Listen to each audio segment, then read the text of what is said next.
Good morning, good morning, good morning, New Orleans. It is Friday.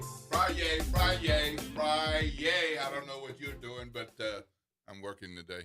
So it's the last day of the work day. We got beyond Monday, Tuesday, hump day, Thursday, and today is Friday. End of the week for a lot of people, but some people work 6 days a week, and other people have a little skating day on Friday, work for about 2.5 hours, and they done. And then other people, they put in the full shift, and then they go to the other job.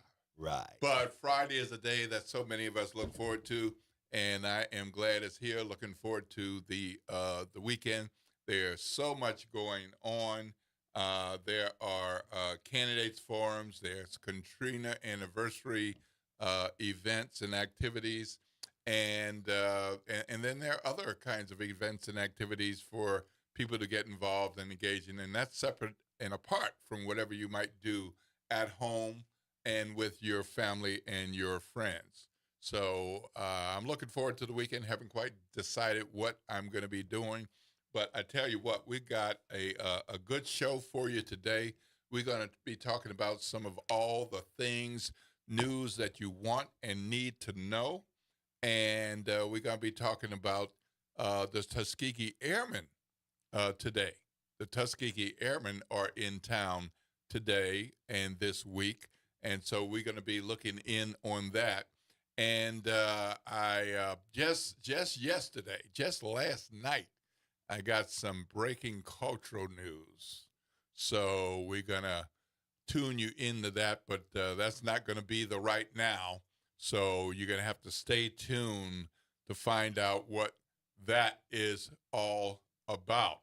But you're going to want to hear it. You're going to want to stay tuned to the Good Morning Show. You're going to want to know what's going on. And that's going to be that. We'll put that aside for a moment. But as always, we want to remind you that we got an important election coming up. Isn't that right, Chief? Oh. Guess who's back? Oh, yes, I'm back. I'm back. This is the end of the week, and I really enjoyed my week, and who knows, I may be back Monday. All right now.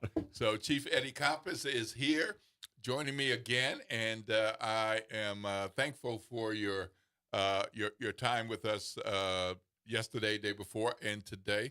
And it's nice to have somebody who you can banter with, and it's a friendly face, friendly voice, and still have knowledge and education. There's some things I just don't know because of your experience, well, and what you have lived and the career that you have, and it's like I didn't know that, or I didn't think about it that way. So that's really good for me and for the listeners. Well, a lot of people associate me with the police department, but people didn't realize I was an adjunct professor at Loyola, at Dillard, at Southern University. I taught criminal justice.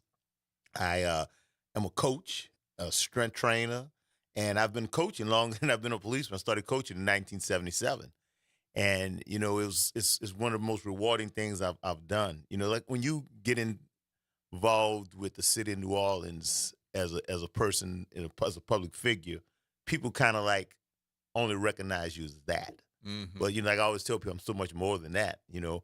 My number one job is being a husband to my wife, Regina, and a grandfather to my 7 beautiful grandkids. All righty now. Yeah, ting, ting, ting. Y'all hollering at Poppy. That's what they call me, Poppy. Uh-huh. I love my kids, too. I have 5 beautiful kids that, but my grandkids have my heart. My grandkids have my heart. Yeah, and that's understandable. I love my grands. I don't get to see them enough because they're way over in California. So I'm jealous of y'all who have grandkids right nearby or within driving distance. You get to see them on the regular, as we say, on the regular. So let's talk about the important topic of the season, the fall election. The fall election. Again, some of y'all might get tired of hearing this, but it's so important. And we want to make sure that you know some critical dates and that you are in tune with the importance of voting, registering and voting. We've got some important decisions to make, and we need to make sure that we are doing what we can to prepare for it. The October 11th open primary is October 11th. The qualifying dates have already passed. The in-person mail registration deadline is September 10th. The Go Vote online registration deadline is September 20th. The deadline to request a mail ballot from the registrar is October 7th. And the deadline for the registrar to receive your voted mail ballot, other than military and overseas, and that's a little different thing, but deadline for registrar to receive your voted mail ballot is October 10th. That is before the election. Now, early voting begins on September 27th, and it will end on October 4th. And what we've seen from recent elections, there are more people voting in early voting, and you can kind of get a sense of how an election is going, but not necessarily the result.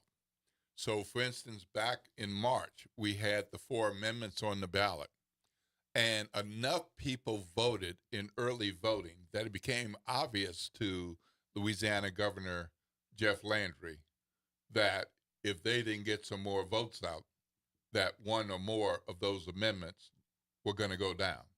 Well, there were so many votes in early voting, and it was clear that it wasn't just an Orleans Parish thing, but something was happening across the state where there were enough people voting on this that it was higher than usual, because in a off-cycle election, so to speak, something like that would have gotten in the single digits, but we were moving in the double digits. And then we ended up with such high double digits that all 4 amendments were rejected. That did not happen only because of those people who showed up on election day. So that early voting period is very important. And you have to be registered to vote. So please check your registration, check Poppy's registration, check TD's registration, check Unc's registration, check Cousin Joe's registration. Make them do it online, because they have to input their information, like their birthday and that kind of thing, and make sure that they are registered. If they're not registered, it is not too late to register. You cannot vote unless you're registered. And then it's a matter of getting out all the people who are registered to vote. When you look at voting, voting's probably the most sacred act that we will do in our society, in a democratic society. Democracy is something that you should not take for granted. People have died for the right to vote. And when people tell me, they don't think their vote count, I have a friend of mine, Henry Whitehorn, ran for sheriff in Shreveport. He won by 2 votes. I remember that. 2 votes. I remember that. Now think about 2 votes. All those thousands and thousands of people, and it came down to 2 votes. Now, I'm so glad my friend won, but had people not gone out to vote, it would have been different. And only a few people. So when you think your vote don't count, I remember when my friend Troy Carter ran the first time, he won by a handful of votes. I can't remember the exact number, but he was a very young man at the That's time. right. It was, I think it was, I don't know if it was city council, state representative. It's been so long ago, but he won by a handful of votes. State legislature. State legislature, yeah, the state legislature. And now he's our congressman, but had that not happened in the early stages, who knows? Yep. So everybody votes counts. Yep, absolutely. I remember that Whitehorn vote, because there was a whole serious campaign with lots of challenges and all, and but in the end, staying steady and making sure you get out your vote. And similar thing happened with the sheriff ballot in the spring, where it was just a vote or 2 that approved the measure for the bond to be renewed to fund the sheriff's office. That's right. It could have gone down, and if that had gone down, there might have been another option this year to put it up for another vote, but that's cutting it close since it expires at the end of this year. And that's not an issue about who will be the sheriff. Whoever who is to be the sheriff, if that had gone down, they would have operated with less money than Sheriff Hudson has right now. Right. And so you got to get out there, you got to get registered, you got to vote. And again, the election is October 11th. We got early voting from September 27th to October 4th. And we've got in-person and mail registration deadline September 10th. The Go Vote online registration deadline is September 20th. Mail-in ballot deadline is October 7th. And the deadline for the registrar to receive your voted mail ballot is the day before the election, October 10th. So that's a big deal. Meanwhile, we got some big news as we continue to monitor what's going on with the campaigns. And there's a new poll that's out, and some of you might have seen it. Some of you might not have seen it, but this is a poll. We've had these polls come out that we haven't really been sure who was paying for the poll in some cases. But this poll was paid for by WWL Louisiana. And this poll, just released, shows that Helena Moreno is leading in this poll with 47%. Now, that's of the registered voters who were polled between October 8th and August 14th. James Finn of NOLA.com reported on this poll, but you can find the poll in some cases in your email and in other cases on Instagram and otherwise. But it's a poll. It's a snapshot in time. So this is a part of news and information that you want to know, need to know, and it's just information about what's going on with the campaign. So this isn't about any one candidate. This isn't about a up or down. This is just news and information, and that's all that this is. So this Fauché poll, and he has done polls for others as well, but he polled 600 registered voters between August 8th and August 14th, and that's the same amount of percentage of support that you got in a pair of polls that Ron Fauché did earlier this year.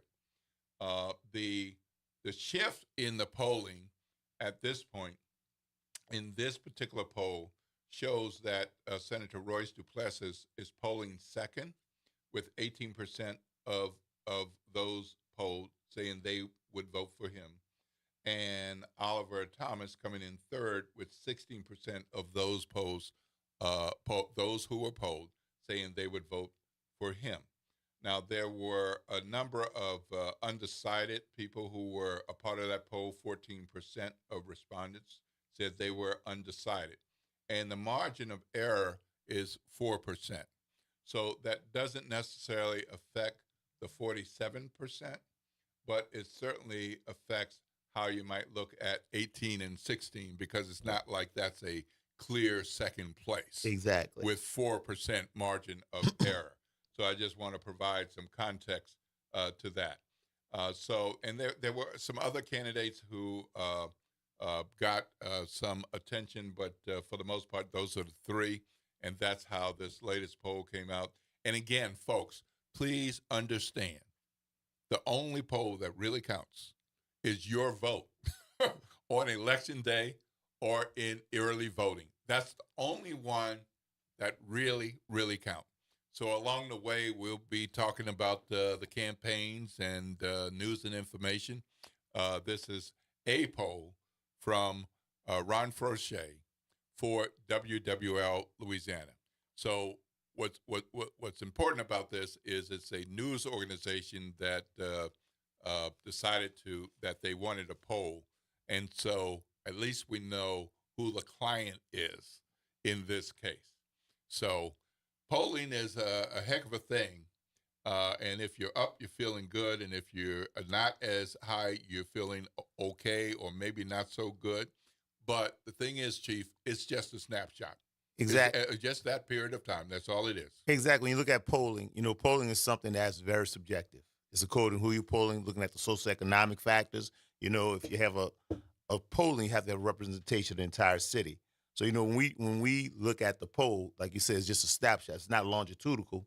It's basically a moment in time at that particular time. But things change, things shift, but it gives you a wake-up call sometimes if you think you're going in a certain direction and some polling that comes in place and it shows you that maybe you're behind, maybe you need to step it up, maybe you need to change strategies, but, it's according to the candidate and actually, what is, they look at as their priorities, but polls are there to give an indication. And like you said, that's a snapshot at one particular time at one particular moment. But the only poll that counts is on election day when all the votes are counted.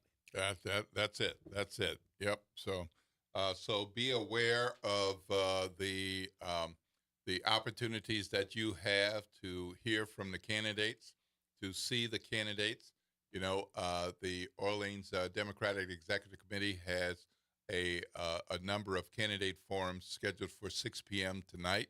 That's at SUNO and the Millie Charles School. And they have more candidate forums tomorrow morning at 9. So, again, that's at SUNO. That's at 6 p.m. today and tomorrow morning at 9. The mayoral forum for ODEC is tonight at 6, and there are other offices.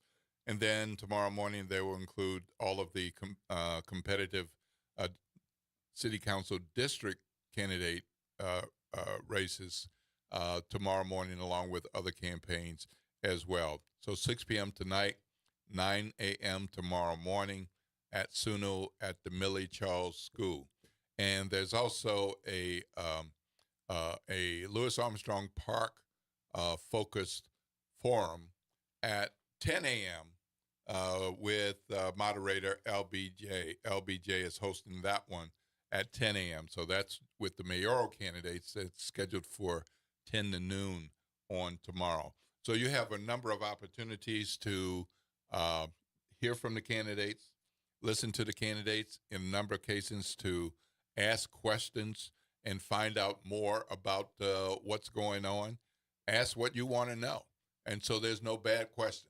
You're listening to WBOK 1230 AM. The talk line is 504-582-9422, 504-582-9422. I'm Will Sutton, columnist with the Times-Picayune and NOLA.com. And with me is Chief Eddie Compass. That's right. Glad to be here. Glad to be part of the family. Glad to be part of the team. All right. So after the break, we'll be hearing from Tuskegee Airmen. And this is WBOK 1230 AM, the station that you're talking about all day long.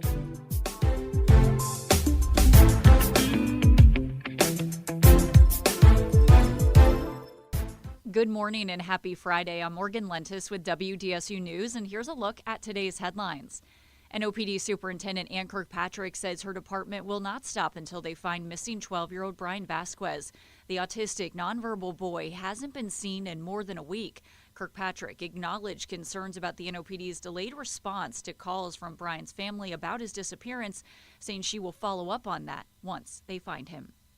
And school zone speed cameras in New Orleans could be turned back on soon. The Orleans Parish School Board just approved a cooperative endeavor agreement with the city to share revenue from those cameras. The district says the 2-year agreement means the revenue will be split 60-40, with the larger portion going to the city. The move follows a recent warning from the state attorney general saying she would take legal action if the city activated those cameras without an agreement in place.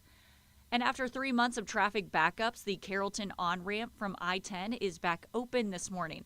It had to close for repairs after a garbage truck overturned and got stuck on the ramp, causing structural damage. We're told the repair work cost $1 million. And that's a look at today's headlines. I'm Morgan Lentis with WDSU News. Have a great weekend. This is the Bloomberg Black Business Beat. The NFL is pushing big to create a professional flag football league. Izell Reese played several years as an NFL pro. Now he's CEO of RCX Sports, a leader in youth sports and events. Plus, he's executive director of NFL Flag, the official flag football youth league of the NFL. Reese spoke to Bloomberg about why he's passionate about getting more young people involved in flag football. I think it brings females now into football in a major way. So now you're getting both boys and girls of all ages playing the sport. And it's fun. It's exciting. It's fast paced. Everybody can score a touchdown. And it's just so much engaging and involved with it. RCX Sports, through its foundation, is actively working to promote diversity, equity, and inclusion in youth sports. I'm Bloomberg's Justin Milliner on the Black Business Beat.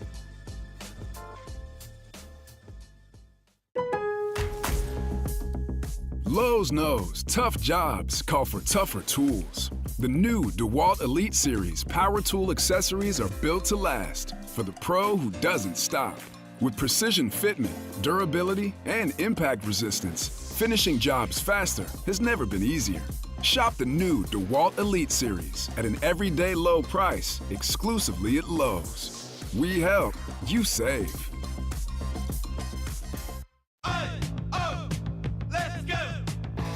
You're still glowing, flirting, grooving.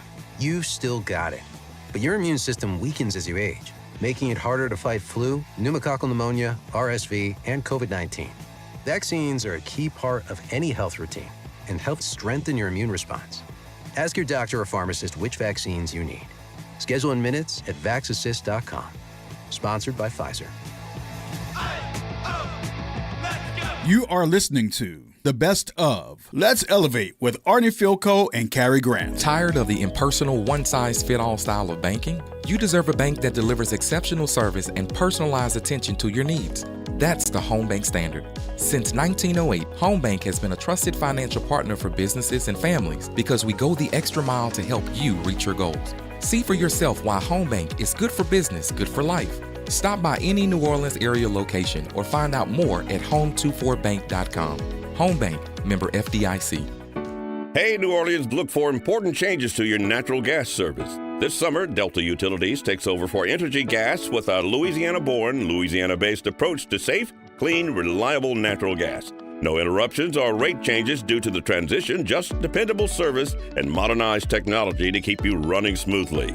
Get to know us at deltautilities.com and stay tuned for more later this summer. Delta Utilities, focused on natural gas, committed to New Orleans. Making a difference in the community. WBOK 1230 AM. Good morning, wake up. The Good Morning Show. Good morning. On WBOK.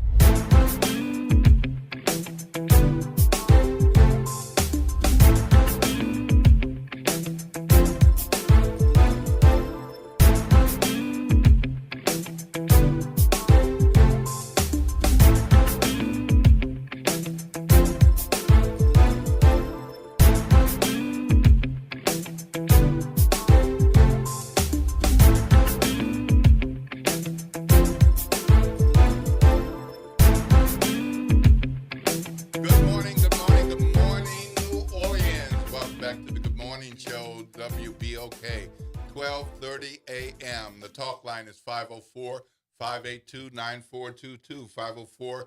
504-582-9422. I'm Will Sutton. I'm columnist with the Times-Picayune, NOLA.com. And so happy to be here with you, our WBOK family, on the Good Morning Show. Guess who's back? Chief Eddie Compass is with me again. Yes, I am. Ready, willing to go. Ooh, ready to go. Boy. Yep. Well, this brother has been through so much and has done so much for this city. And, you know, we're coming up on this 20th anniversary of Hurricane Katrina. And you were out there and all up in it, running to it when other people were running for safety. And we're going to talk some more about that. But right now, we are very happy to welcome from the Tuskegee Airmen, Mr. Leon Butler, president of the Tuskegee Airmen, and Mary Ann Drummond, who is a daughter of a Tuskegee Airman. And the Tuskegee Airmen are in town this week having a meeting, having a conference. That is correct. And Mr. Butler, can you tell us a little bit about, well, first of all, where are you from? Good morning, Mr. Sutton. Good morning, Chief Eddie. My name is Leon. I'm from New Orleans, Louisiana originally. Okay. I grew up in Pontchartrain Park. Good job. All right. And graduated from McDonough 35 Senior High School. All right. 35. Ron Eagles. Ron Eagles. Okay, y'all in the house. Got some New Orleans Bonafide. All right. I am honored to serve as National President for Tuskegee Airmen Incorporated.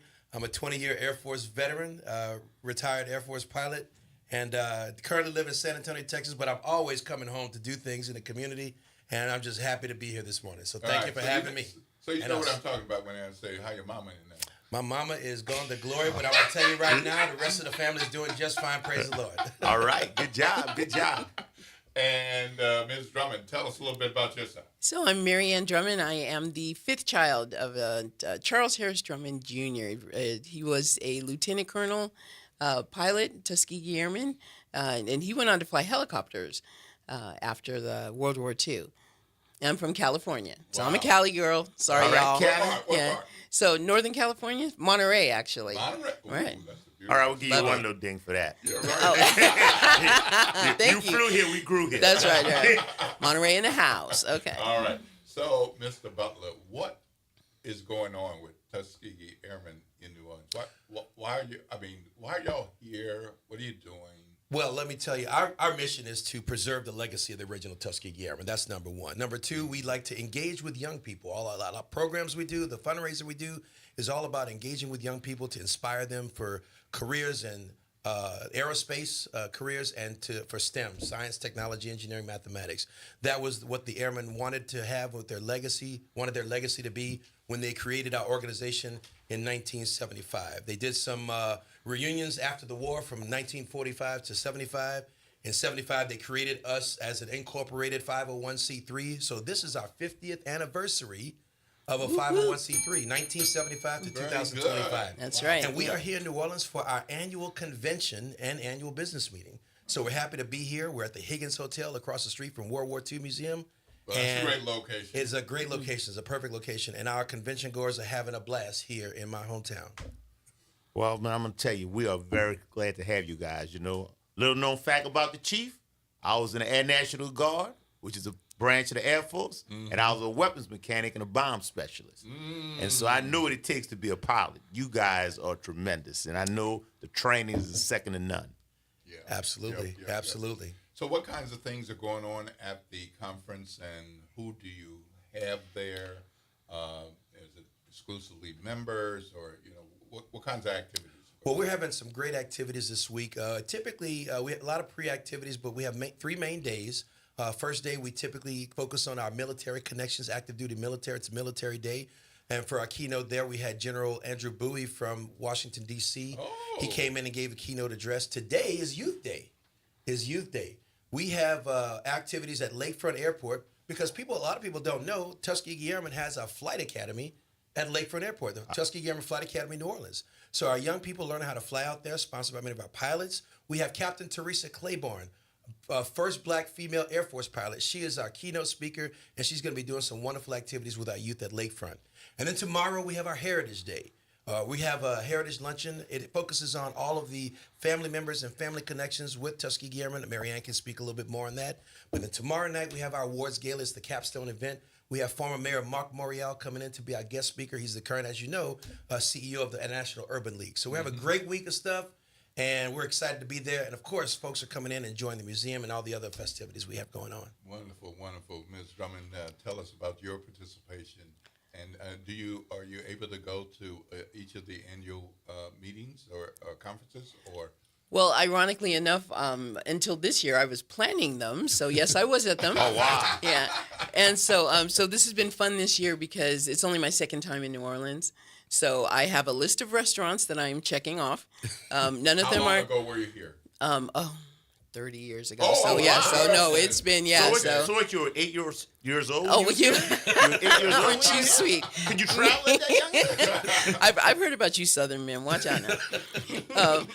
And I love this city, so I have been having a blast, eating my way through through New Orleans and participating in the convention too. Yeah. So. All right. Well, we're gonna have to make sure you get to some of the right. Oh no, I asked Leon first. So yeah, I asked him first. Where do I need to go? Well, Leon's been gone a while. Yeah. So he don't know. There might be a couple of places that he might not know. No, he might not know. Might not know Neo. Yeah. Well, my family keeps or chapter 4. Chapter 4. Okay, these are not on my list. Okay, let me get my list out. Yeah, it's no Dookie. That's my people. Yeah. Chapter 4. Ironically, so we'll have to hook you up. We have what we call the Dota Spouses, documented original Tuskegee Airmen. Many have gone on to glory, but their spouses are here with us. Nice. And they were special guests. And they had a special luncheon over at Dookie's yesterday. Okay. Nice. Yes. And it was a great occasion. They had a chance to meet and share some of their stories. And we cherish them as the keeper of sacred memories. Yeah. That's right. That's wonderful. That's right. Wonderful. Can you tell us a little bit more about the program tomorrow with the youth?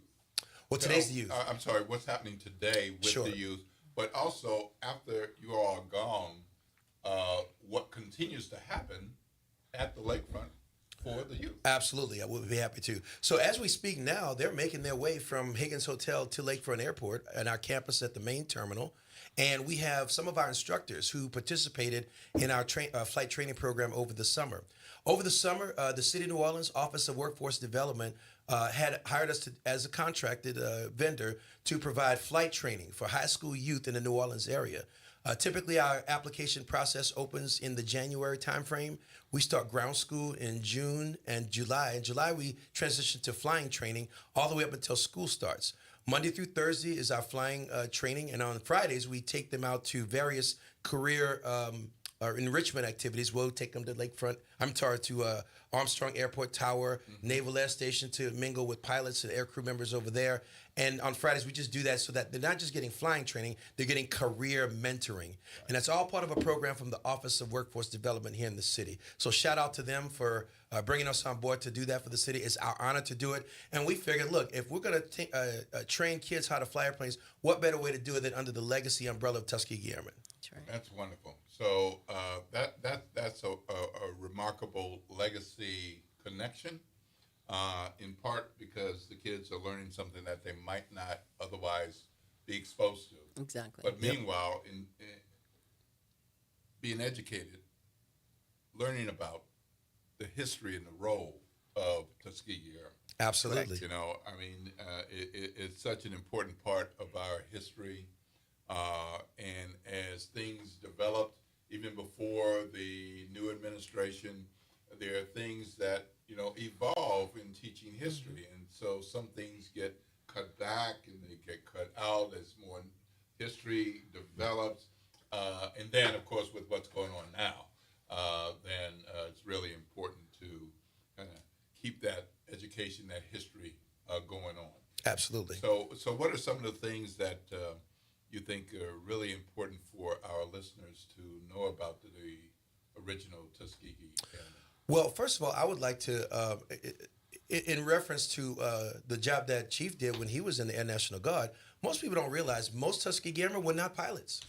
We have a total population of almost 16,000 documented original Tuskegee Airmen, and only 992 of those were pilots. Wow. The rest of them were aircraft mechanics, bomb specialists, logisticians, medical personnel, administrative personnel, nurses, doctors.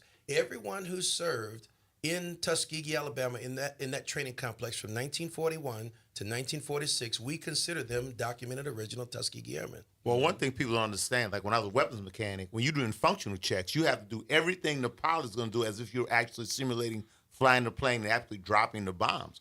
Even though I armed and de-armed the bombs, it's called at last chance. I said, why you call it last chance? They said, because if you mess up, you're going to blow the whole plane up. So that's why it took us 3 miles away from the base. So thank God I'm still here. So I guess I did a good job.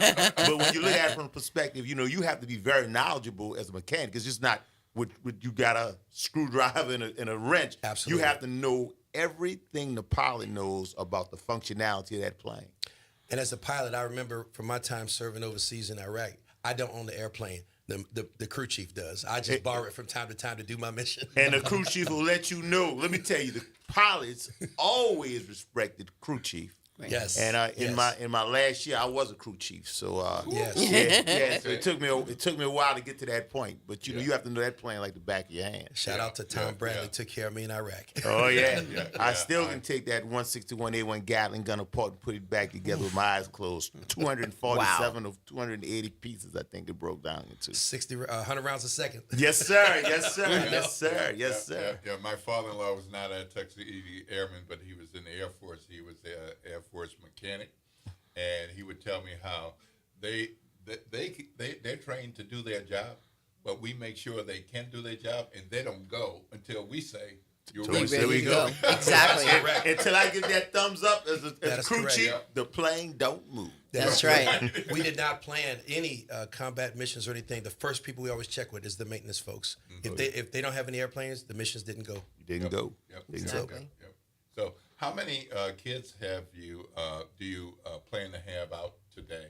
Well, today we're thinking we're going to have anywhere between 20 and 25 young people.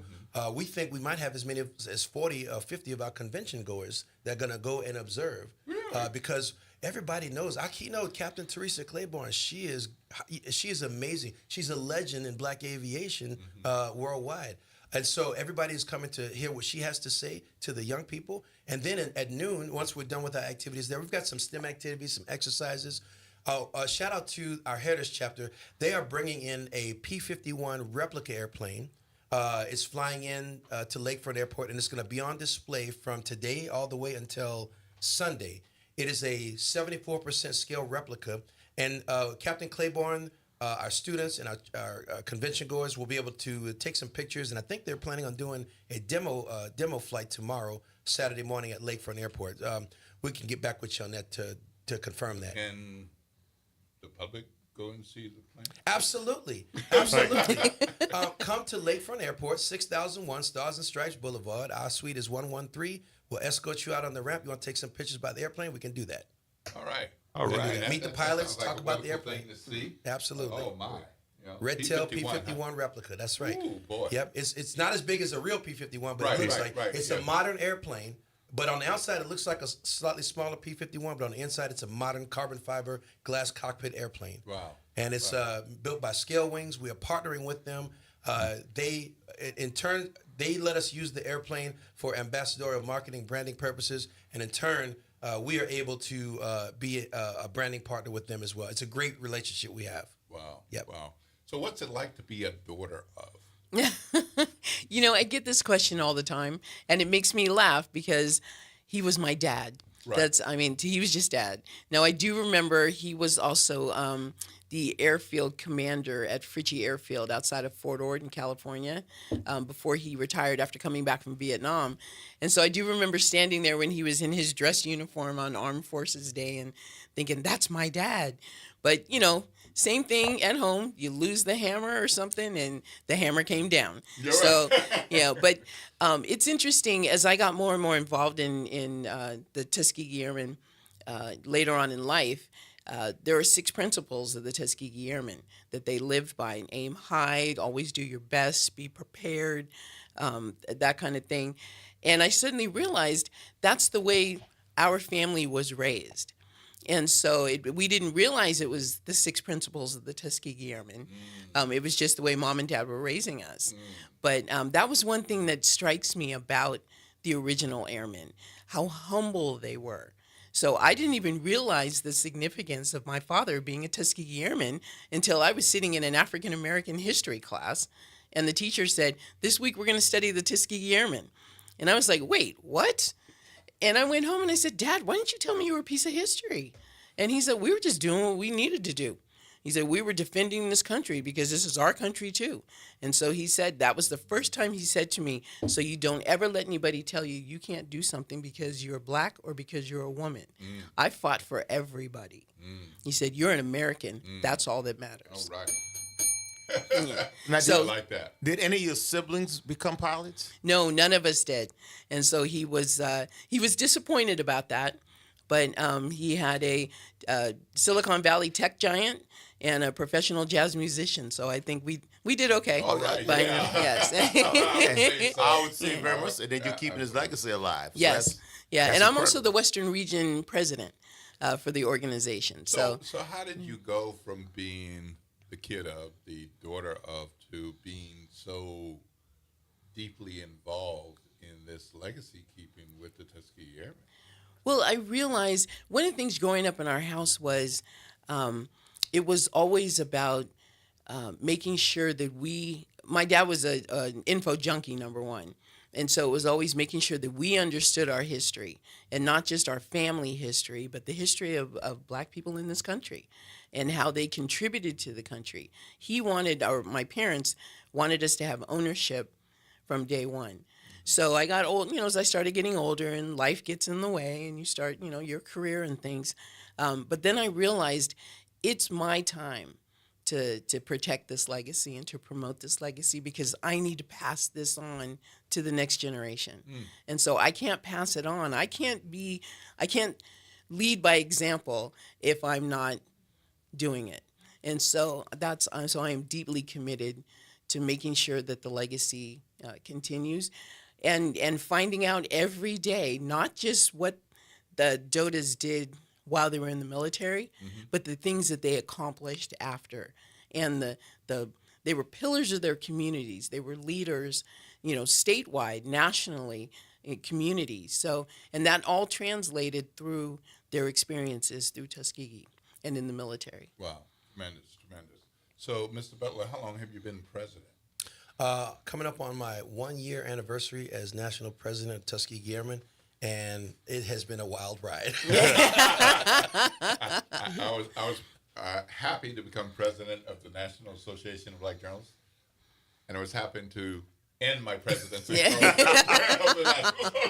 So I understand. Yeah. My predecessor, Jerry Burton, smiles at me every time I see him. You having fun yet? Yes, Jerry. Can you come back? No.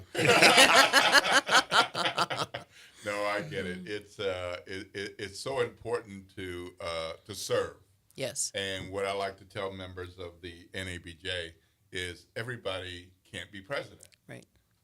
And you know what? Everybody doesn't need to be president. Yeah. I didn't even want to be president, but somebody needed to be president, and I was convinced that it was a good idea in my time. And I've supported every president since the beginning of our organization, which started in 1975, 50th anniversary year for NABJ this year as well. And that's whether I supported their campaigns or not. So you have these internal campaigns. And I just think for the importance of the future of any organization, NABJ or Tuskegee Airmen, you have some philosophical differences, so some style approaches. And maybe it's this way now and it's a different way another time. But in the end, you're focused on the same mission, the same goals. And can you set aside those things for the moment and say, okay, let's try it your way. And then get back to talking about some other ways of doing it. Or, hey, there's this new technology. What can we do with AI? Yeah, exactly. We just had that conversation, yes. What can we do with AI? Should we be there? And you can have those conversations, which you never thought you'd have before. Right. If I could add, too, that we're also in a transitional period with the organization, because this organization was founded by the original airmen. And they, as Leon pointed out earlier, they used to do reunions every year and decided to bring this together as a national organization. Well, over the years, it kind of grew into, be a Tuskegee Airman, come join us. You'll see a DOTA. You'll interact with these original airmen. Well, how many of them are still living? There you go. We don't know exactly. So from our count that we are aware of, we had, I'm sorry, what was 14. your number? 14 that we know of that are still living. And of that, 2 are pilots? Three. Three are pilots. Yep. We have 3 pilots, and their ages range from 98 years old, and I just met Mr. Flowers a couple of months ago at 109 years old. Oh, wow. No way. Yes. Oh, wow. Yes. I visited Did him you a take few a months picture? ago. Yes, Oh, we yeah. did. You did. And That's wonderful. he got in contact with our national offices. I haven't seen somebody come to visit me in a couple of years, and I said, Mr. Flowers, I'll be there next week. And I did. I went with the help of our chapter that was nearby. I got a chance to visit him. Wonderful gentleman, and 109. It looks good on him. Is he still flying? No, sir. Just making sure. You never He's know. not flying. He was an aerospace ground instructor at Tuskegee. Wow. And he said, I love teaching, and he taught for 45 years after the war because he just loved teaching. He just kept teaching in the classroom after service in the military. Yeah. And see, that goes back to what I was saying about things that they did. Yeah. Yeah. So you were talking about the transition. Right. So now, as we have fewer and fewer that are, and most of them are not able to travel. This used to be a convention that was nothing but airmen and their families. And now we have one airman who will be with us. And he's coming in tomorrow. He's leaving the next day because he's 100. Coming in today. Today? Oh, no, today is Friday. I'm sorry. I'm still a day behind. And his name is Daniel Keel. Daniel Keel. And he and his daughter are flying in from Orlando, Florida today. And he'll be here to participate in the convention. And we have some special events that I can't really talk about tomorrow. But for those that are going to the convention tomorrow, they'll get a chance to meet Doda Keel. And he's unique because he was one of the very few, I think there's only 3 other officers in the Airmen that are triple rated. He was rated as a bombardier, navigator, and a pilot. And most people talk about the fighter pilots, the Red Tail P-51 pilots. Most people don't know that there was a bomber squadron that never got deployed because the war ended before. Doda Keel is a bomber pilot, 477. Right. My dad was 477 all the way. Wow. That is extremely unique. So he's 102 years young. Wow. And he's coming. And he's coming. Yes. Wow. That's remarkable. That's remarkable. So you, again, as a part of this transition. So now we need to identify, the legacy has always been the goal, has always been the mission, as they say.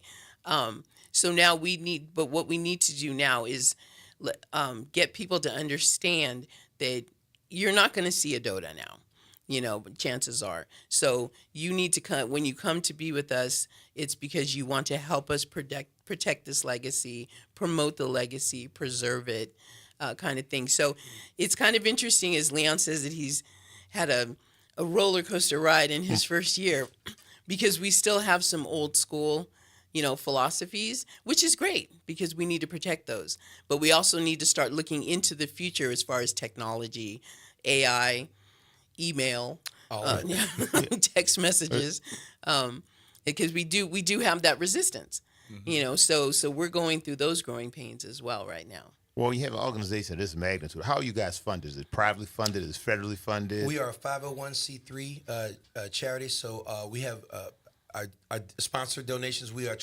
in the process of increasing our corporate sponsorship relationships because it is all nonprofit work.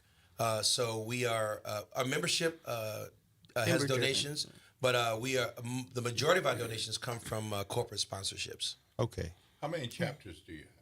That's a great question. We have over 50 chapters. 57. Yes, 57. Oh, wow. Yes. And this year, we just inaugurated our very first 2 international chapters. Wow. First international chapter is in Italy, and we have our second one in Ghana, West Africa. All right. 2 chapters. Yeah. In the Italian chapter, if I can throw this in, Campo Marino was the site of Ramitelli Air Base, which helped liberate Italy in World War II. That's where the airmen served. Right, and they have a museum and everything. So that's where the chapter is, and they just love the Tuskegee Airmen. They lived with the Tuskegee Airmen when they were at Ramitelli. Wow. So a lot of the descendants remember those times with the airmen. And you just think about it in Europe, how African Americans were accepted much better than they were accepted in their own country. Exactly. I mean, that's incredible. When you look at it from a perspective, from a historical standpoint, these people are risking their lives for a country that wouldn't even give them basic rights. And then you go to a foreign country where you're basically liberating that country and you're embraced and you're loved. Right. Absolutely. Exactly. Yep. We are talking with Leon Butler, the president of Tuskegee Airmen, Inc., and Mary Ann Drummond, daughter of a Doda. And I'm Will Sutton, your host for the Good Morning Show, columnist with the Times-Picayune, NOLA.com. And with me today is Chief Eddie Compass. I'm just going to keep calling you Chief because I'm Chief you got a number of titles, but Chief is the one that most of us know. Everybody knows Chief. That's my number one title is Poppy to my grandkids. Right. But I love the Chief because that was the greatest times of my life. All right. So the talk line is 504-582-9422. 504-582-9422. if you've got a question or a comment, something you've always wanted to know about Tuskegee Airmen, now is a good time to get that answer or to figure that out. WBOK 1230 AM talk line 504-582-9422. Give us a ring, and we've got Mr. Butler and Ms. Drummond here, and we're talking about the transition. And we one more thing, and then we're going to have to go to break, which is, can somebody become a member without having a tie to Tuskegee Airmen? Yes. And how does that work? So we have over, as we said, 57 chapters around the country. You just need to go onto our website, TuskegeeAirmen.org. We have it listed by regions. We have 3 regions, the Eastern, Central, and Western. And each region has the chapters listed in it with a contact person or contact information on how to get in touch with that chapter. And so all of our members are members of a chapter. So you need to come in through a chapter. And like I said, they're all over the place. And so if anybody's interested, I think I recruited 3 people at the Jazz Playhouse last night, who are going to become members of the New Orleans chapter. I'm going to put it out there. We have a new chapter here in New Orleans. Right. And we want everyone in New Orleans who is interested to join our New Orleans chapter. And to do that, I'm going to take responsibility. Send me an email, president@TuskegeeAirmen.org, and we will get you connected with the New Orleans chapter of Tuskegee Airmen. Wonderful. So thank you so much for being here, and we're enjoying it. But we've been granted a few more minutes. So I was like trying to move us toward where we need to go to pay the bills. Yeah. But hey, the hit man, the Justin GM says, "Whoa, right, we're doing okay." So if he says okay, then I'm ready to rock and roll. So again, talking about transition. And I understand it's not as likely that people will see an original Tuskegee Airman or DOTA. But what are the benefits of membership? Well, the benefits of membership are to help keep this legacy alive. As Leon has pointed out, our programs that we do are centered on careers in aviation. So we do a lot of educational programs, and then we do activities too as well. So we participate in airport open houses, different community events, things like that. So it's a labor of love. That's what it really is a labor of love to do this. But it's very rich and very enriching and rewarding because we are helping get this information to our young people who otherwise may not come in contact with it. So like Leon said, we don't just focus on pilots. There's a whole lot, and my dad used to talk about that too, how he couldn't get up in the air without, the flight crew, without the ground crew, without the air traffic control crew, the mechanics. So we focus on all those kinds of activities and try to bring those to our youth, to get them to understand that these are opportunities as well. All right, we got a call from Galloway. Galloway, are you there? Are you there, Galloway? Do I need to hit it on my side? Galloway, I'm sorry. All right, we got you now. How you doing? Good morning. Good morning, sir, and good morning to your guests. Good morning. Hey, yes, when I was stationed at Fort Benning in Georgia, every year the Tuskegee, I don't know if it was for the birthday or reunion, but they would have the remaining Tuskegee Airmen come out every year, and they would invite high schools and everyone else. It was open to the public. It was something like a reunion or their birthday, and this was from 2012 to 2016 when I was there, and that celebration that they had, my question is it still going on? Now, I'm retired from the military now, and I haven't been back up that way in a long time. Yeah, so what I think you may be referring to is our commemoration days. And that usually happens the third week in March, which celebrates the anniversary of our airmen graduating in the first class at Tuskegee Army Airfield. So every year, we call it our commemoration days. They start on the third Thursday in March, and sometimes depending on the location around the country, the celebrations will last throughout the weekend. And so we would typically have events all over the United States. Many of them are mainly centered around military locations to celebrate the legacy of Tuskegee Airmen by having commemoration days. And that kind of dovetails into what we call our commemoration effort. We are in the process of trying to get every state legislature to pass legislation to commemorate, to have a Tuskegee Airmen Commemoration Day in each and every state in the Union, as well as we have a national committee to get the U.S. Congress to do the same thing, to have a national proclamation Tuskegee Airmen Day. Most recently, our biggest successes from the previous year was we got 2 commemoration days passed, one in the state of Florida and another one in the state of Texas. So those are huge accomplishments. Remarkable. And the effort continues to this day. We are not yet there. I think we have perhaps at this point 22 states. That's what Eddie said, yes, 22. 22 states, and we're going for all 50 states. 22 states considering it? No, that have passed the resolution. Yes. So Texas and Florida were the first. Well, they're the last 2. They're the most recent. Most recent. Yes. Most recent. Is Louisiana one of them?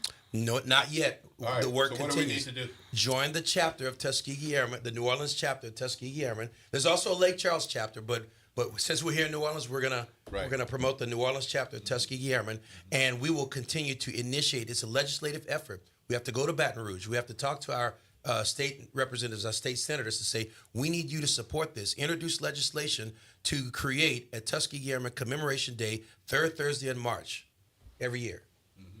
And what would Now, be the value, since we have kind of I'll call it a diversity of opinions in Louisiana, what would be the value for all of Louisiana to observe and recognize this commemoration? No matter what your color or your gender, we can all come together to serve this country. And it is the example of the Tuskegee Airmen, to serve this country. That is the value. It's a unification. Let me give you an example. You may remember in January when there were news stories coming out that, they're removing Tuskegee Airmen training material from basic training at Lackland. They're trying to take down Tuskegee Airmen historical. That's part of our job. We fought that effort. And I will tell you right now, we received on our social media channels, we received support from people from all over the political spectrum. Whether you're a Republican or Democrat, white, black, Latino, whatever, everybody came to. It was a great time of unification. Of course, there are always going to be some that want to erase our history, but I have to be honest. We had a lot of support. A lot of retired veterans, regardless of their political affiliation, came out, commented on our social media channels, and provided support so that the Tuskegee Airmen legacy stories could remain in those government spaces. Wonderful, wonderful. Well, I am grateful and thankful and blessed that you all came to visit us this morning, getting up so early on a Friday morning, and away from your people to come and spend a little time with us. It's always good to be reminded about aspects of our history in Tuskegee Airmen, and certainly a very important part of our history. And it's not February. It's certainly part of our Black history, and it's an important part of our United States history American and history, our world history. Correct. Because Absolutely. of what the Tuskegee Airmen did and where they did it and for what reason.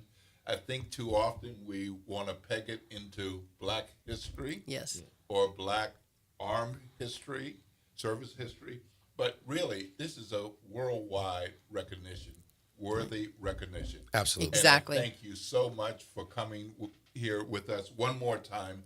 How can somebody get in touch if they want to join now I'm going to help you here, if they want to join the New Orleans chapter, but I do want to let you know that we had some remarkable history just recently in Lake Charles.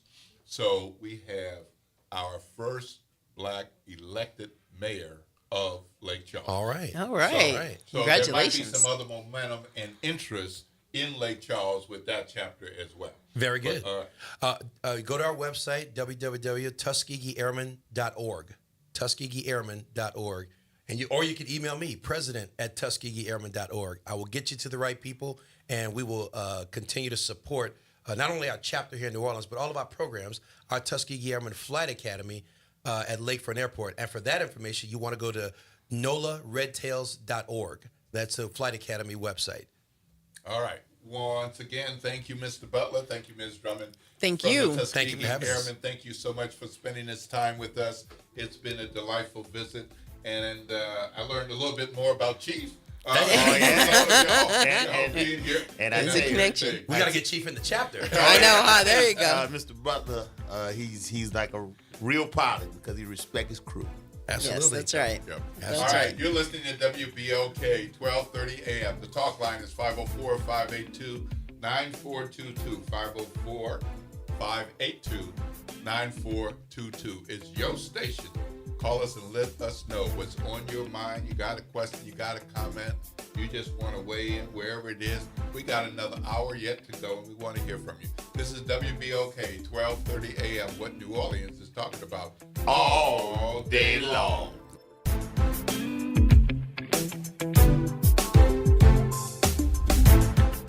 Are you passionate about community safety and police accountability? Tune in to The Monitor's Mic, where we talk about oversight, policing, and you.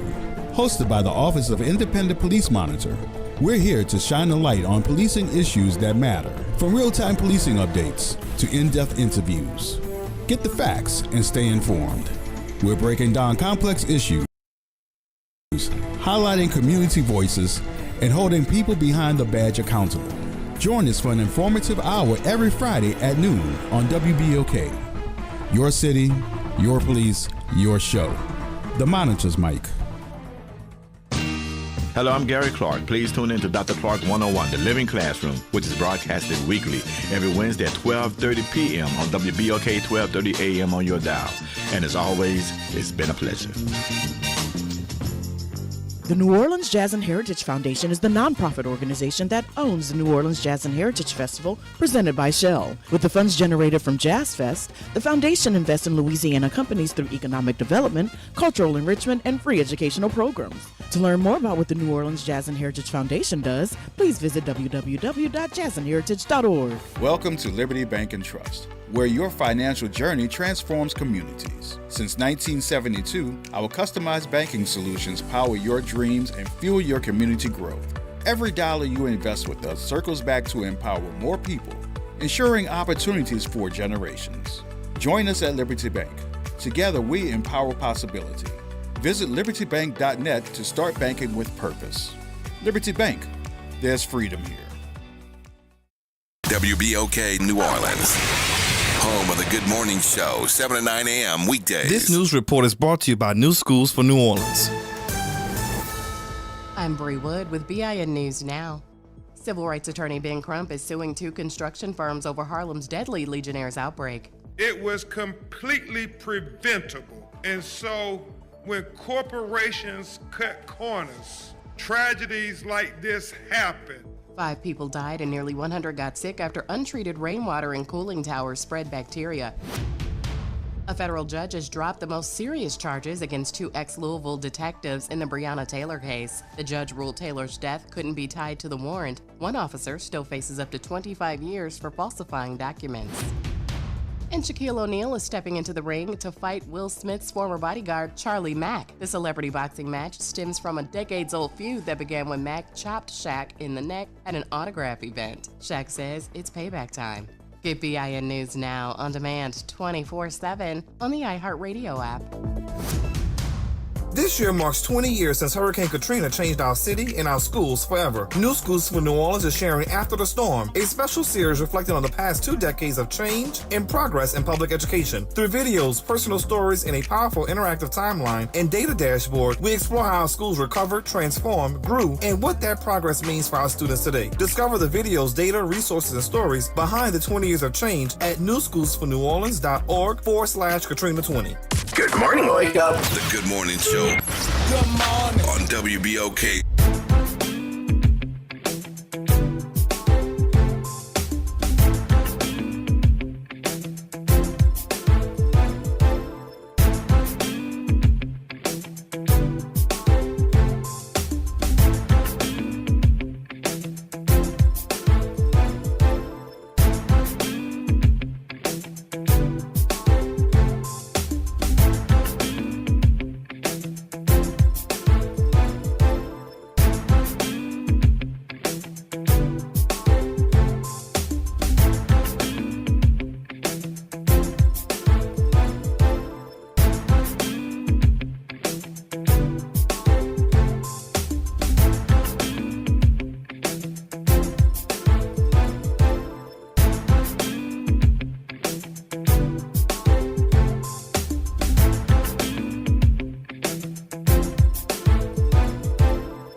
Good morning, New Orleans. Welcome back to the Good Morning Show. If you're just joining us, you missed a delightful conversation about and with representatives of the Tuskegee Airmen, Mr. Butler and Ms. Mary Ann.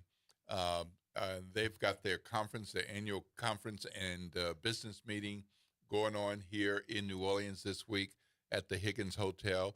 Today is Youth Day, so they're taking a couple of score of youth out to the Lakefront Airport and teaching them about piloting and flight. And this flight, not just piloting, but everything that goes into getting that plane off the ground, because there's so much that goes into it before anybody can take it off the tarmac and into the air.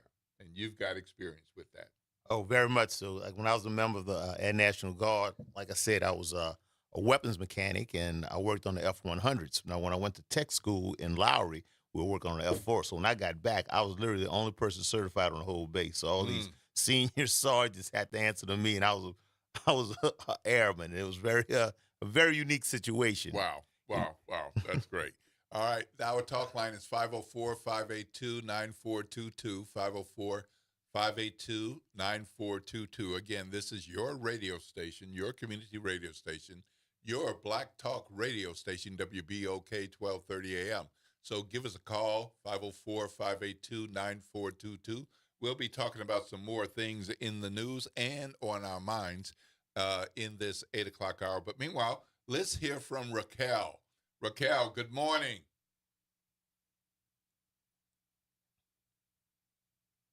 Good morning, Raquel. All right, good morning. Good morning. How are you Chief. today? All right, I'm doing okay.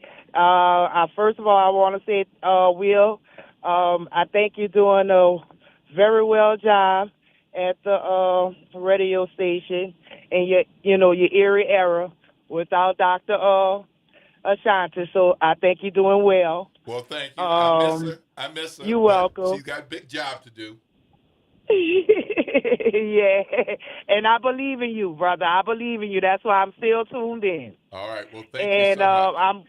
You're welcome. I'm just calling in to chime in on Chief. I just wanted to let you know this was one of the other things that I really wanted to mention to you, but we both was in a hurry and a go when we was connected at Home Depot.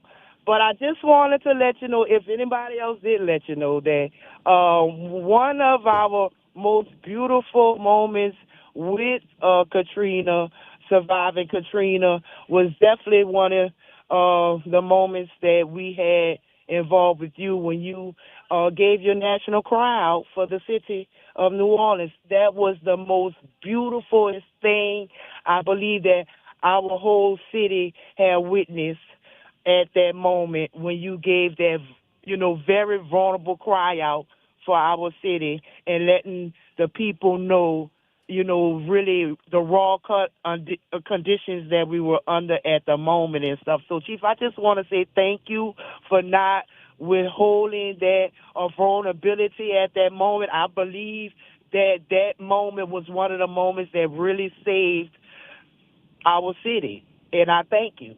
And I want to honor you with that. And that's all I have to say. And I just want to say, job well done again. Well, Chief, thank you, Ms. Raquel. Well, people didn't realize, I was on the front line. I was in the water. I was in the street. Absolutely. So I saw it firsthand. I wasn't, I wasn't in a command post or an ivory tower. I was out there on the street. Right. So I didn't want to sugarcoat anything. Because, I didn't want to be disingenuous. I want to let people know just how bad the conditions were. Because a lot of times the media was showing the French Quarter area and the areas that wasn't flooded. I wanted to let them know I had been in that lower 9th Ward. I had been in that 6th Ward. I had been in that water and explained and saw those people on those roofs. So we had to let the world know that a lot of things that was being depicted in the early stages of Katrina wasn't rosy as people were making it out to be. It was rough. It was rough, but I thank you, Ms. Raquel. Like I said, sometimes I wonder how I got through that because I wasn't getting any Right. sleep. Mhm. I had a lot of personal things going on, but God gave me strength. And like I always say, I give credit to the men of God, who called me every day. The ministers of this city, like Bishop Martin, Pastor Luda, Bishop Brister, Pastor Southall, Bishop Wiley. These people, Father Michael Jackson, Peter Cleaver, these people kept me prayed up and kept me strong. And I thank God every day for them. And like, I went through some unfortunate circumstances after Katrina, but I don't dwell on that. That God Right. ordered my steps, and my life is great. My life is great. And if I'm not mistaken, Chief, before I let you go, if I'm not mistaken, please let me know or correct me if I'm wrong. I believe you were one of the ones that really addresses the city and really the world on national news before our city mayor had any words to say. Am I right? Yeah, well, my grandma told me to be nice, I was a witness and my because we was pastor waiting told on the me, mayor. to forgive. So I'm gonna forgive all the people that hurt me and lied on Of me course. and tried to destroy me. But God is good, and I'm still here. I'm So still in other standing. words, Raquel, you're on to something, but we're going to let it sit there. Yeah, let that sit there, Raquel. Okay. Pastor Okay, Luda said I just gotta be wanted to make forgiven. I don't want him fussing at me at church. Okay. All right, but well done again, Chief, and well done again, Will. Keep up the good work, and y'all have a great day. All right. Thank Anything we can do better, different, or add, you be sure to let us know. Send a note, email, Facebook, or just give a call, all right? All right. I know WBOK knows Raquel by now. I believe y'all. All right. All right. Well, thank you so much. All right. Thank All right. you. Raquel brought it up. I wasn't even going to talk about Katrina, but one of the things at the Rock of Ages Church, Pastor Jonathan Everett is honoring General Honorary and I on Sunday at 9:15, and that's at the Old Franklin Avenue. Yeah, and 2515. Yeah, and I just feel so blessed that people finally found out the truth and they're seeing the truth, and to be honored with General Honorary is a blessing. So I just want to let everybody know, Yep. like I said, God is good, and He's good all the time. Yep. And that's at 9:15 a.m. Rock of Ages, 2515 Franklin Avenue. Yes, sir. Right? Yes, sir. 9 o'clock. Yes, sir. 9:15. 9:15. Well, actually, 9:15, but you might want to get there before 9. Yeah, get there a little early, because not because of me, because of General Honorary. I mean, everybody wants. And when General Honorary is getting out, everybody comes. So, I just feel blessed and fortunate to be, in His presence and honored with Him. Yep. Well, we've got quite a number of things going on, so let's get to some of that, and we will talk some more about Katrina today and next week. But I want to be sure to let you all know that we got some conservative MAGA meddling with the city of New Orleans. According to NOLA.com and Sabrina Wilson at Fox 8, Congressman Clay Higgins, who's from Lafayette, wants to block future federal funding to the New Orleans City Health Department. Wow. Wants to block federal funding to the health department, not of the state of Louisiana, but the city of New Orleans. And why?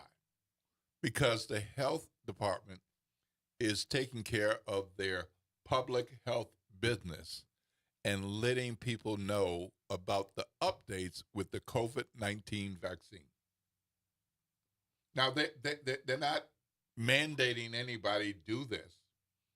They are telling folks to let them know what the latest guidance is. And for providing information to people, Congressman Clay Higgins says they should lose their federal funding. So Dr. Brobson Lutz, who's an infectious diseases specialist and a former New Orleans health director, not the current health director, had this to say. I was extremely surprised to hear the congressman's statement. The New Orleans Health Department and its charter mandated to protect the health of the citizens of New Orleans and its visitors. That includes keeping immunizations up to date. And I believe what the American Academy of Pediatricians has put out is the standard of care for the COVID recommendation, close quote. Now, this is from an infectious disease specialist, a former city health director, and here's what the department posted, word for word. The American Academy of Pediatrics has updated its COVID-19 recommendations and is strongly recommending the shots for children ages 6 months to 2 years. Shots are also advised for older children if parents want their kids vaccinated. No mandate. It's information. It's providing information from the American Academy of Pediatrics. And for that, Higgins responded on social media, states-sponsored weakening of the citizenry, absolute injury to our children, and calculated decline of fertility. The New Orleans Health Department, whoever the hell they are, should be 100% defunded, along with the American Academy of Pediatrics. I will immediately pursue restriction of every federal penny that might make its way to this soon-to-be withering band of sorcerers. Can you believe that? That's incredible. When you look at how COVID basically shut not the United States, but the world down, and now we're taking preventative measures to make sure that does not repeat itself, to educate people and basically try to take this disease, off the map. And you have somebody that's taking it upon themselves to defund it because the information is being disseminated. I mean, that's reckless. Disseminating information. In my opinion, that's reckless. Well, a number of people are seeing it that way, and that includes former Mayor Mark Morial, who criticized this thing that the congressman has done. And I mean, it just fundamentally doesn't make sense. But folks, you need to be aware of the guidance that the city health department has provided, and you need to be aware of the attack that just happened from Congressman Clay Higgins. Now, I don't think he'll get very far with deleting funding, but when you have a congressman pursuing something like that, these are types of things that you can get a dink here, a dink there, and you can weaken funding or weaken a system, and then you don't have it as strong as it should be. And remember, they are doing the public health with the city New Orleans Health Department. All right, we're going to go to break. It's 8:21. If you got somewhere to be at 8:30, depending on how far you need to go, if it's 10 or 15 minutes, you better get going. But stay tuned to the Good Morning Show right here on WBOK 1230 AM. The talk line is 504-582-9422. 504-582-9422. Got something on your mind? Got a question? Got a comment? Call us, 504-582-9422. You're listening to WBOK 1230 AM, the station that New Orleans is talking about all day long.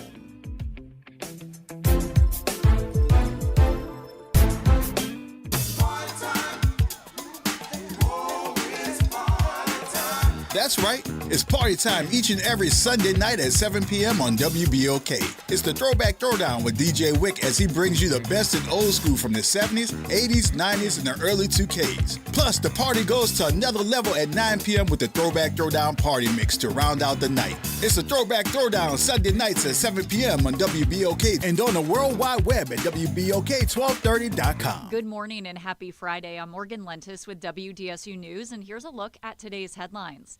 An OPD Superintendent Ann Kirkpatrick says her department will not stop until they find missing 12-year-old Brian Vasquez. The autistic, nonverbal boy hasn't been seen in more than a week. Kirkpatrick acknowledged concerns about the NOPD's delayed response to calls from Brian's family about his disappearance, saying she will follow up on that once they find him. And school zone speed cameras in New Orleans could be turned back on soon. The Orleans Parish School Board just approved a cooperative endeavor agreement with the city to share revenue from those cameras. The district says the 2-year agreement means the revenue will be split 60-40, with the larger portion going to the city. The move follows a recent warning from the state attorney general saying she would take legal action if the city activated those cameras without an agreement in place. And after 3 months of traffic backups, the Carrollton on-ramp from I-10 is back open this morning. It had to close for repairs after a garbage truck overturned and got stuck on the ramp, causing structural damage. We're told the repair work cost $1 million. And that's a look at today's headlines. I'm Morgan Lentis with WDSU News. Have a great weekend. Tired of the impersonal, one-size-fits-all style of banking? You deserve a bank that delivers exceptional service and personalized attention to your needs. That's the Home Bank Standard. Since 1908, Home Bank has been a trusted financial partner for businesses and families because we go the extra mile to help you reach your goals. See for yourself why Home Bank is good for business, good for life. Stop by any New Orleans area location or find out more at home24bank.com. Home Bank, member FDIC. Welcome to Chemical of the Month by the community scientists at Rise St. James. This month, we spotlight phthalates, chemicals added to plastics, especially PVC, to make them more flexible and durable. But there's more. Research shows phthalates may disrupt hormones, affect reproductive health, and contribute to environmental pollution impacting our communities. Join us as we explore how these additives shape our everyday lives and the world around us. For more details, visit risestjames.org. Empower your knowledge with Rise. I'm Michelle Woodfork, and I know what real leadership takes. It means running a jail that's safe, clean, and under control. It means tackling mental illness and addiction head on and making reentry work. It means zero tolerance for escapes and no patience for excuses. I've spent my life in law enforcement, not chasing headlines, not playing politics, but serving people. I'm Michelle Woodfork, and I'm ready to lead as your next sheriff. Paid for by Michelle Woodfork for sheriff. Saints of God, it's time for us to tell you the truth. It's time for you to start your 21-day challenge. Don't take another day. Do it right now. Call 504-701-4711. That's the whole water stove, Pastor David Impartian Sr., the host of Change Your Water, Change Your Mind. This is the water that's designed to change your body, the way you think, the way you act, and the way you look. Why don't you start your 21-day challenge today? For $35, you can start it right now. Call me so we can set up your appointment. 504-701-4711. That's 504-701-4711. Change your water, change your mind. The New Orleans Jazz and Heritage Foundation is the nonprofit organization that owns the New Orleans Jazz and Heritage Festival, presented by Shell. With the funds generated from Jazz Fest, the foundation invests in Louisiana communities through economic development, cultural enrichment, and free educational programs. To learn more about the New Orleans Jazz and Heritage Foundation, please visit us at www.jazzandheritage.org. Making a difference in the community. WBOK 1230 AM. Good morning, Wake Up. The Good Morning Show. Good morning. On WBOK.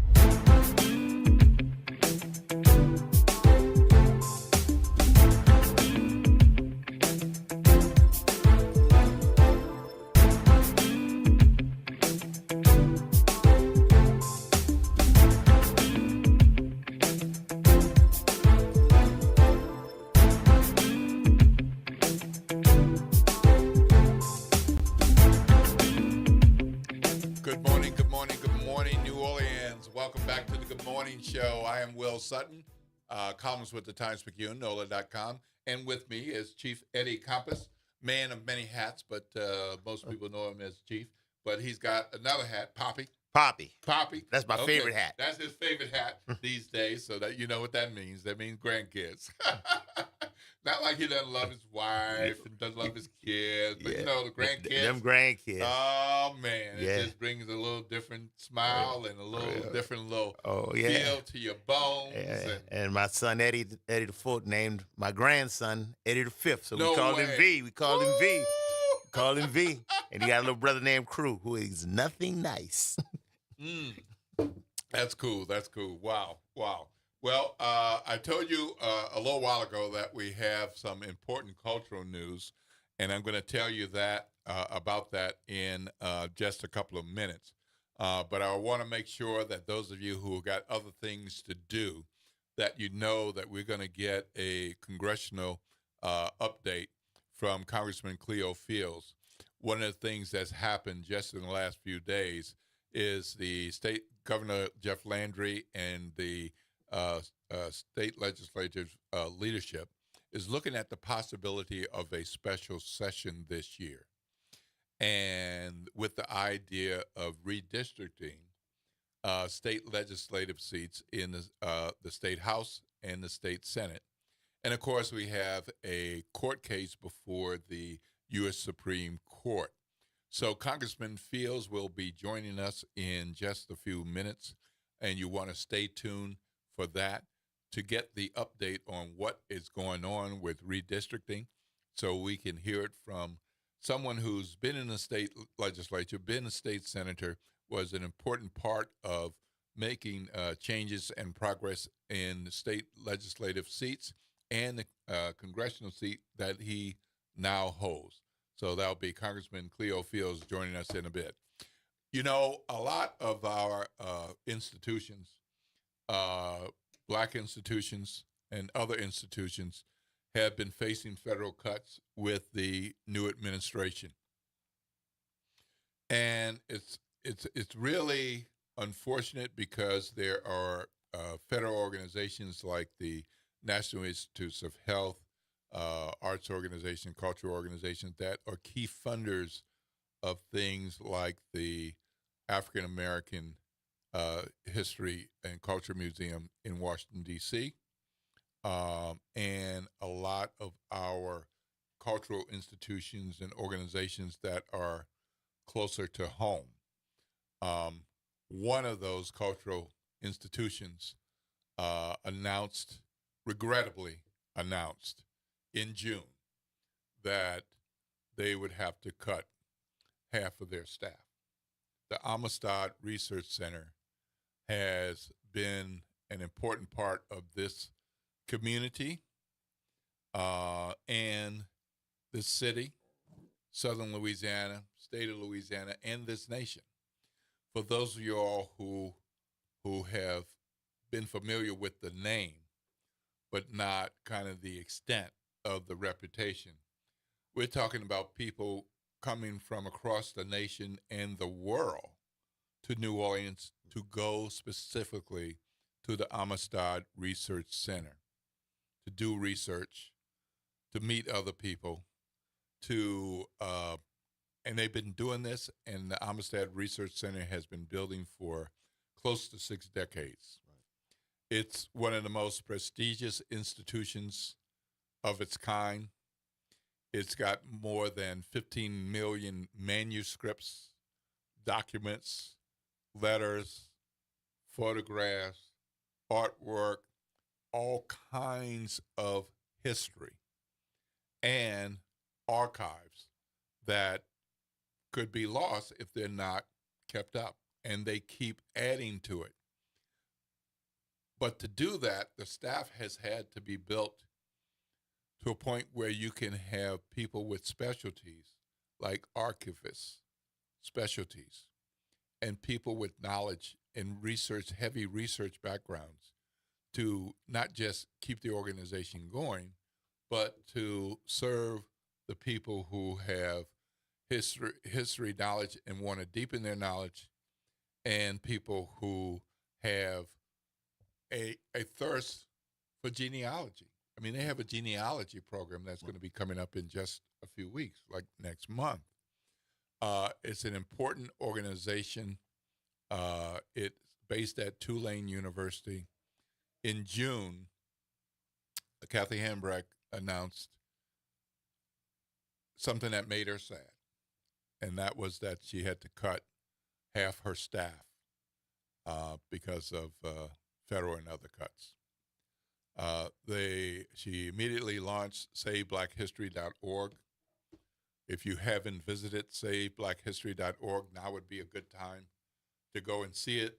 If you want to save this part of Black history, this is one of our babies, institutions, our cultural legacies here in New Orleans. SaveBlackHistory.org. And they've had a campaign to raise money to replace the funds that have been lost and to get more funds to support that important work. So what I want to let you know is one of the reasons you haven't heard from Kathy Hambrecht a lot since then is because she's been doing the work to try to save that organization and to build it back and to build it better. And so often day and night and weekend, she's been doing the work, not just the normal work of what goes into running the Amistad Research Center, but doing the work to keep the people that she had and try to bring back the people that she had to say goodbye to. Well, I was at an Amistad Research Center event last night. Wasn't a big group with no big audience. There was no real media there. It was about a Katrina film, and Conversations in Color is the name of the program that they've been doing for years. It's just an example of one of the programs that they do, and it doesn't matter whether it's 5 people in a room, 15 people in a room like last night, or lots and lots, dozens and scores of people. Right. They do the work. Well, it was a good program. I'm happy that my wife and I were able to attend. I encourage you to look into the Amistad Research Center and go to their website, SaveBlackHistory.org, and consider a donation. As Kathy said last night, it does not matter the amount, because if they want to cut back on funding our Black history, we're going to be the ones to decide whether we fund Black history. Not many of us are going to be able to say, here's $250,000. Not many of us are going to be able to say, here's $100,000 or $50,000. Not many of us are going to say $25,000 or even $2,500. But some of us can say, here's 5, here's 10, here's 15. I can give you 15 this month, I'll give you 10 next month. And that would count, and that will add up. So there have been some more significant contributions to the Amistad Research Center since June. But one of the best things that happened is that even people on fixed incomes have decided to give $5, $10, $15, $50 to save the Amistad Research Center and build it back. So I'm happy to let you know that last night, with no media announcement, just the people who were there to attend Conversations of Color, that Kathy told us that she's brought back 5 of the 7 people that she's had to let go. And in September, the other 2 will be coming back. So she's gotten $1 million+ from small and large contributions, but they're not done. They are not done. And I encourage you strongly to call the office this morning. Call right now while we're still on the air and congratulate Kathy and her staff for doing what needs to be done to keep this history going. That number is 504-862-3222, 504-862-3222. Call and say congratulations. Say congratulations to whoever answers the phone. If you can get Kathy on the phone, say congratulations to her and let them know that we got her back, we got their back, and we want to keep Amistad going in the right direction. But big congratulations to Kathy Hambrecht for leading the effort, leading the cause to get Amistad back to where, close to back to where they were, and with much more work to go. to Save Black History, SaveBlackHistory.org.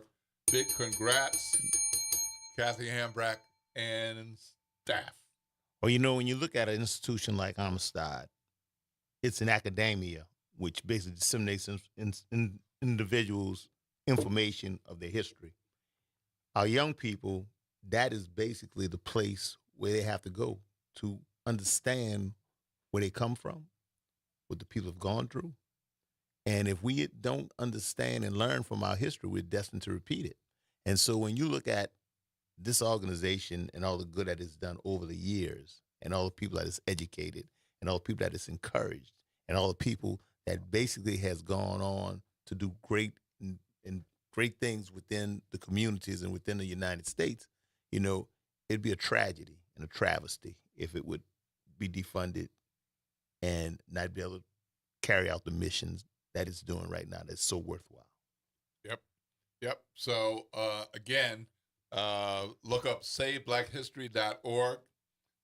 Give a call, give a shout out, give them a ring, 504-862-3222, 504-862-3222. Something you didn't know, you're just hearing it for the first time on WBOK, your Black radio talk station, 504-862-3222. Our talk line, if you got something to add, 504-582-9422. 504-582-9422. Meanwhile, want to let you know that there are other things happening in the news. And how many of you all have visas? How many of you have visas? How long have you had your visa? Well, the Trump administration has decided to review all 55 million visas. Maybe you haven't done anything wrong. Maybe you're okay. But they're going to review your visa and everybody else's visa to see if they can find whatever they can find, immigration violation or anything else. They're going to put you under the microscope and see what they can find. Isn't that something? That's incredible. When you look at it from the perspective where we got to utilize our resources to their optimal efficiency. Is this really the best use of our funding to look at 55 million? 55 million visas. Oh, my God. And they're going to review all of them. Wow. Now, it's going to take them a while. Oh, it's going to take a minute. You know what's going to happen? It's 55 million. If you're reviewing everything, you're going to have to prioritize and you're going to have to pick and choose. So who's going to be in the first 1,000? Who's going to be in the first 5,000? Things that make you go, Yeah. So if you got a visa, make sure you all up to date. Make sure you know where it is because they're going to be reviewing you and other folks to take a look and see if you got something wrong or what's going on. Also want to let you know that, of course, we got the Texas redistricting efforts going on, and they are moving in the direction of adding more seats favorable to Republicans and more likely than not white Republicans. Well, California is moving in that direction too. So the governor has signed a bill called for housing map redraw as a part of countering what's happening in Texas. And if the voters approve this fall, this would help Democrats in California win 5 more U.S. House seats next year. So people have been watching what's going on in Texas, and they have been watching and saying, but this is nothing more than gerrymandering. And for the most part, political parties have been respectful, arguing in some other directions about redistricting and calling out gerrymandering as a bad word and a bad thing to do. Well, Texas is just going there. So California Governor Gavin Newsom says, well, we're going to go there too. And he's not the only place and the only state. But that's part of what's going on elsewhere. Meanwhile, we got our own Louisiana redistricting issues right here in the state of Louisiana. And we're looking at redistricting some state House representative seats and redistricting state House Senate seats and they're coming back at us about the U.S. congressional seat that is currently held by Cleo Fields, and that's before the Supreme Court. So guess what? We've got Cleo Fields, Congressman Cleo Fields, on the line, and we'll be talking with him right after the break. This is WBOK 1230 AM, the station that New Orleans is talking about all day long. Missed a show? Want to hear that guest everyone's talking about? WBOK is now streaming on all your favorite podcast apps. Just search WBOK Media, hit download, share with a friend, and don't forget to rate your favorite shows 5 stars. Because when our voices are heard, our impact grows. Hey everybody, it's Kimber White Dupree. And it's Graylin Bryant Banks from the front porch. We're coming up next. Good morning, Wake Up. The Good Morning Show. Good morning. On WBOK.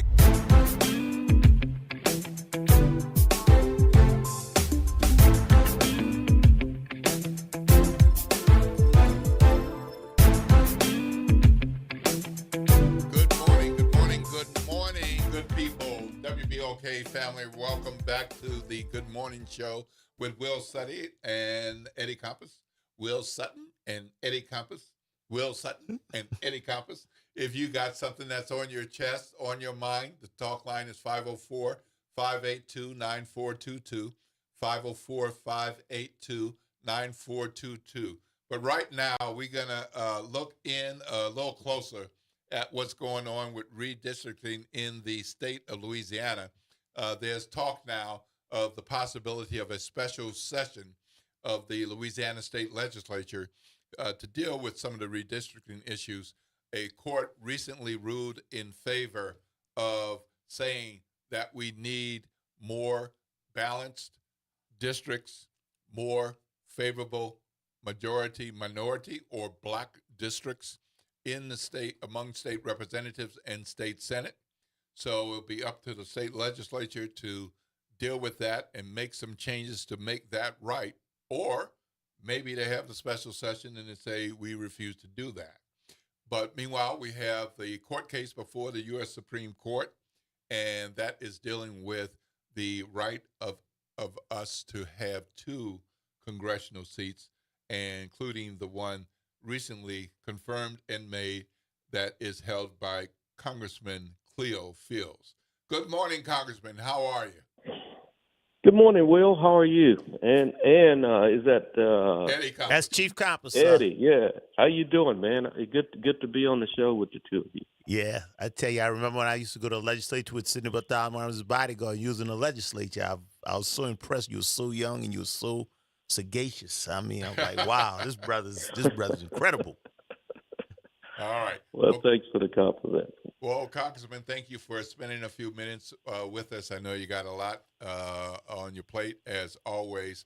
But just recently, we're looking at the possibility of a Louisiana State Legislature special session to specifically deal with redistricting of the House Representative seats and the state Senate seats to provide us with more balance. But with your history in the state House and in the state Senate in particular, what do you think what's the likelihood of having a special session, and what's the likelihood of them moving toward a more equitable number of seats? And then we'll get to what's happening with your seat in the Supreme Court. Well, first of all, the Louisiana legislature has already voted to increase minority representation in the congressional on the congressional level, and that case is being debated in the Supreme Court. In fact, on the 15th of October, there will be a rehearing of that case. Now, it's my appreciation the Louisiana legislature, the president of the Senate and the Speaker of the House have basically put all of the legislators on notice, keep their calendars open because they may be called in to redraw lines. I mean, I've never served in Congress, not one day of my life, where the district that I represented wasn't challenged. So, it's nothing new to me. I firmly believe that the Supreme Court will hold the district as a constitutional district, And if that happens, there would certainly be no need for the legislature to enact any additional plan. All right. So right now, is it a hold our breaths and wait to see what happens in October, or what's your thinking and our timetable? Because my understanding is in October that won't be a decision; that'll be a rehearing. So we probably have minimum some weeks and probably some months before we hear a decision. Is that correct? Yeah, I think the legislature, if they go forward with a special session, they're probably going to be taking a belt and suspenders approach. You know, if the Supreme Court, a lot of ifs are involved. If the Supreme Court rules that the district is unconstitutional, then we will have a plan in place to have new elections. But there's a timetable problem with that. I mean, qualifying starts in December. It's a lot of ifs in that scenario, and I think the legislature is going to be wise. I think the legislature is going to move only if it sees opportunity. But absent opportunity, I just don't see the need for the legislature to move forward. But if they move forward, it's going to be more of a, if the Supreme Court rules that the district is illegal, then we want a plan to be in place so that we can have future elections. So if they move forward with a special session, what's the likelihood of the redistricting of state house seats moving forward, even if there's no changes for the congressional seat? Well, I mean, I don't know if that's going to be in the call at all. I mean, the Fifth Circuit has affirmed basically the district court's opinion that Louisiana is in violation of subsection 2, which means it's diluting minority voting strength on the state level. That's in the House and the Senate. And so they are to redraw their lines. But I think, both the president and the speaker, and I think their approach is, we don't want to deal with that now.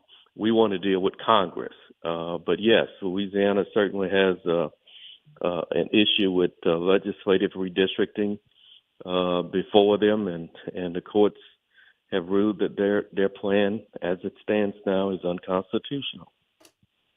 All right. So what can we, the citizens, do? Do we sit and wait to hear more? Do we contact our state reps and state senators? Do we contact your office and Congressman Troy Carter's office? What can we do? Yeah, I think citizens should always be engaged. You should talk to your local legislators, your members of Congress, and be involved. I mean, this is not a time to be on the sideline. This is a time to be in the game. I mean, what happened in Texas to me is unconscionable. It's really ridiculous. It's against everything that we stand for. For the president to pick up the phone and call the governor of Texas and say, I need 5 more seats. Reminds me of what he did when he needed votes in Georgia. I mean, that's not the way a democracy should work. And listen, there's a ripple effect in doing that. I mean, other states are now moving forward with their redistricting plans. And I think this president is just turning this whole democracy on its head. And we as citizens should just stop it because it's not a good look for America, and it's certainly not a good look for democracy. Well, that's for sure. And I really don't understand how we got here where there seem to be fundamental philosophical differences between Democrats and Republicans about the governance of a city, of a parish, of a state, of the nation. But on something like this, if I'm wrong, correct me, but this was not something that Democrats and Republicans disagreed on with this approach to redistricting. We certainly have had disagreements about where to draw the lines based on data and all, but not this way. This is I mean, no question about it. The president, he wants to be king, period. And he feels and he knows that come the midterms, he will lose the House of Representatives because of his big, ugly bill, which is going to hurt a lot of people in this country. 17 million people will lose their health insurance. There's nothing beautiful about that. People will lose their nutrition benefits. There's nothing beautiful about that. So now he has come to the conclusion, listen, I'm going to lose the House. So the only way I can keep the House, I need to redistrict the lines. I mean, who does that? And then governors bow down to him and say, yeah, we'll do it here. Look, you got to stand up to this guy. I mean, he is just he is very draconian, and I just think that he's putting the country in a bad position because now California is moving forward. There's talk about Illinois and other states moving forward. When does it stop? Redistricting supposed to be a 10-year, every 10 years. And now we're doing it in mid-10 years, in the middle of 10 years, 5 years, because the president wants more seats. That's not the way it works. The people decide, which house governs every 2 years. And it's not for the president to decide. But that's the calamity we find ourselves in today. And I was hopeful that the Texas governor would stand down, but obviously he's not. Right. All right. Well, thank you so much for joining us. Really appreciate your time. How can folks reach out to you and your staff?